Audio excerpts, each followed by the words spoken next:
నరేంద్ర అన్న, జీడబ్ల్యూసి అన్నగారు. అయితే నేను 4 సంవత్సరాలు అవుతుంది అన్న దేశం వచ్చి. నేను సిమ్ తీసుకున్నా, ఆ సిమ్ మీద కేసు అయింది అన్నారు. అది నాకు తెలియదు. నేను రిజైన్ కొట్టుకొని నేను ఎయిర్పోర్ట్లో ఇంటికి వెళ్ళిపోతా అని 4 సంవత్సరాలు అవుతుంది కంపెనీకి వచ్చి. సాల్వో కంపెనీ 4 సంవత్సరాలు అవుతుంది నేను దేశం వచ్చి. ఇది ఒకటే కంపెనీలో ఉన్నా. అయితే నేను రిజైన్ కొట్టుకొని ఇంటికి పోయేటప్పుడు నన్ను ఎయిర్పోర్ట్లో ఆపేసిరన్న. నీ మీద కేసు ఉన్నది, నువ్వు పోరాదని చెప్పారు నాకన్నా.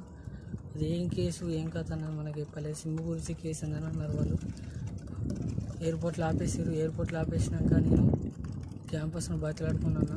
క్యాంపస్కు ఫోన్ చేస్తే ఇట్లా సంగతి ఇట్లా అయిందంటే రమ్మని చెప్పారు. ఒక నెల 2 నెలల టైం ఇచ్చారన్న. ఆ 2 నెలల టైం ఇప్పుడు అయిపోయిందన్న.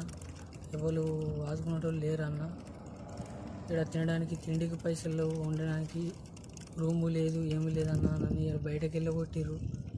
నేను ఇప్పుడు రంబలల్లో ఉన్నా, సలం సిటీ అన్న.